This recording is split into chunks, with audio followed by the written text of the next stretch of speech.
Hi everyone and good afternoon and welcome to my channel once again. আমি সপ্তর্ষি নাগ আমার channel WBCS helpline topper টক্সে প্রত্যেককে তোমাদেরকে আরেকবার স্বাগত জানাই এবং মাঝখানে বেশ কিছুদিন আমি কতগুলো ভিডিও আপলোড করতে পারিনি এবং তার জন্য প্রত্যেকের কাছে অ্যাপোলজি চেয়ে নিচ্ছি, কারণ তোমরা প্রত্যেকদিন এক্সপেক্ট করো কিছু ভিডিওস আমার চ্যানেলে আসবে এবং যেরকম করে লাস্ট কিছু ভিডিওসে আমরা অনেক সিনিয়রদের মুখে অনেকগুলো কথা শুনেছি। আশা করছি যে সামনের দিনগুলোতেও আরও অনেক সিনিয়র এবং যারা সার্ভিসে এক্সপিরিয়েন্সড অফিসার্স আছেন তাদের ভিডিও আমরা আপলোড করব।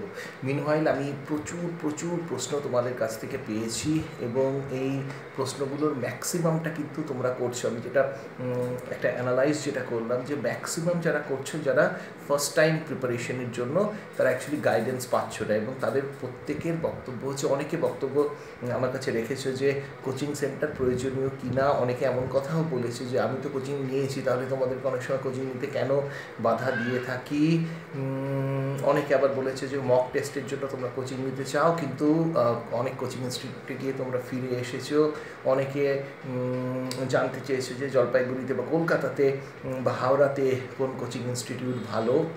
আশা করছি আমার লাইভে সমস্ত জবাবগুলো তোমাদেরকে আমি ঠিকঠাকভাবে দিতে পারবো এবং এই প্রশ্ন জাস্ট কতগুলো কথা বলি। যারা ফার্স্ট টাইম প্রিপারেশন নিচ্ছ তাদেরকে আমি ফার্স্ট টাইম প্রিপারেশনের জন্য বা কলেজ লেভেলে যখন তোমরা প্রিপারেশন শুরু করছো তার জন্য এর আগে একটা ভিডিওতে আমি অলরেডি অনেকগুলো কথা বলে দিয়েছি। সেই বেসিক বইগুলোকে তোমরা ফলো করার চেষ্টা করো এবং এবং প্রথম প্রিপারেশনের সময় একটা জিনিস কিন্তু আমি তোমাদের মধ্যে প্রত্যেককে একটা ভুল তোমরা করে থাকো, সেই ব্যাপারে জাস্ট একটু ধরিয়ে দেওয়ার আমার মনে হচ্ছে প্রয়োজন আছে যে প্রথম প্রিপারেশনের সময় কখনো তোমরা সাজেস্টিভ স্টাডি করবে না এবং আমরা দেখছি যে মানে প্রশ্নপত্রটা দেখে তারপর প্রিপারেশনের চিন্তাভাবনা করে থাকো। মনে করো কেউ হিস্ট্রি নিয়ে পড়াশুনো করছে এবং তুমি ভাবছো যে আমি হিস্ট্রি নিয়ে যে ধরনের প্রশ্নগুলো এসছে সেগুলো পড়বো। তোমার যদি অপশনাল হিস্ট্রি থেকে থাকে, you should not do this way, you should not take your preparation this way. আর রাদার সাজেস্ট যে তুমি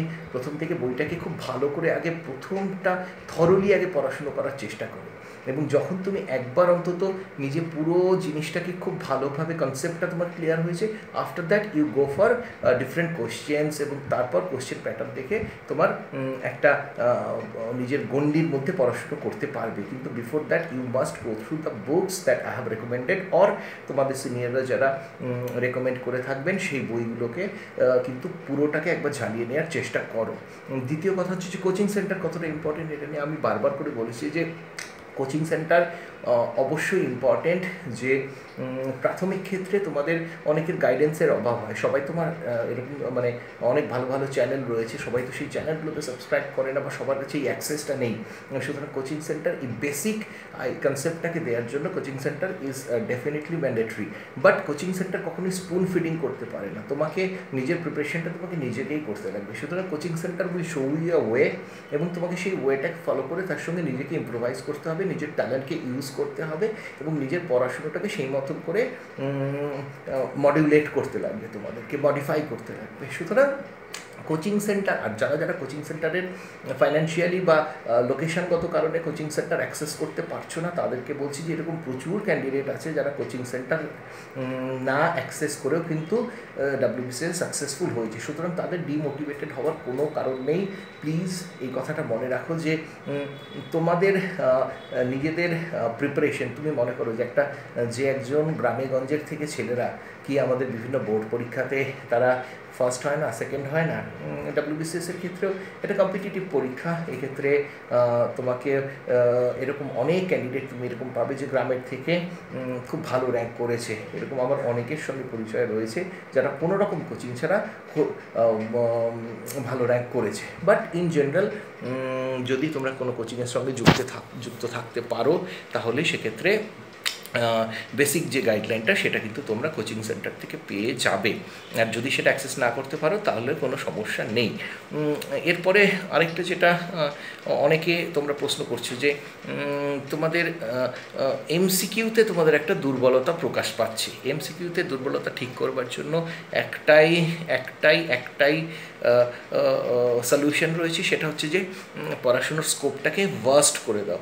ইনিশিয়াল স্টেজে প্রচুর পড়ো, এবং MCQ is such a thing যে কোনো জিনিসটা যদি তুমি একবার পড়ে থাকো, অনেক সময় বা ইয়ার বা অনেক কিছু জিনিস মনে থাকে না, কিন্তু কনসেপ্ট যদি তোমার ক্লিয়ার করে থাকে, অ্যাটলিস্ট তুমি 4টে অপশনের থেকে এমসিকিউ এর ক্ষেত্রে 2টোর মধ্যে নিজেকে কিন্তু লিমিটে নিয়ে আসতে পারবে। সুতরাং এমসিকিউ এর একটাই সলিউশন, এমসিকিউ এ বেশি স্কোর করার, যে যত বেশি পারো তোমার স্টাডিটাকে কভার করার চেষ্টা করো। আরেকটা বই আমি এর মধ্যে পেয়েছি, আজকে রাত্রিবেলা আমি সেই বইটার সম্পর্কে ডিটেলস দেবো। এরকম কিছু বই আমার কাছে আসছে, এবং বইয়ের ক্ষেত্রে আমি বলবো দেখো নতুন প্রচুর বই বেরোবে, বাট কিছু আমাদের বেসিক যে বইগুলোকে রয়েছে সেই বইগুলোকে আগে once you complete those books, তারপরে তুমি কিন্তু ইম্প্রোভাইজেশনের জন্য নতুন বই পড়তে পারো। তাছাড়া নতুন বইয়ের সংখ্যা খুব বাড়িয়ে কিন্তু কোনো সলিউশন হতে পারে না। এই মোটামুটি আজকের কথা। এরপরে লাইভে আমি অনেকগুলো কথা বলবো, আজকে অনেকগুলো ইম্পর্টেন্ট কথা। সুতরাং stay tuned to the live video. I will be coming live tonight at 11 PM। সুতরাং ভালো থাকো। আর সুখবর যেটা, রাত্রিবেলা লাইভে তোমাদের সঙ্গে শেয়ার করব ট্রফিগুলোকে।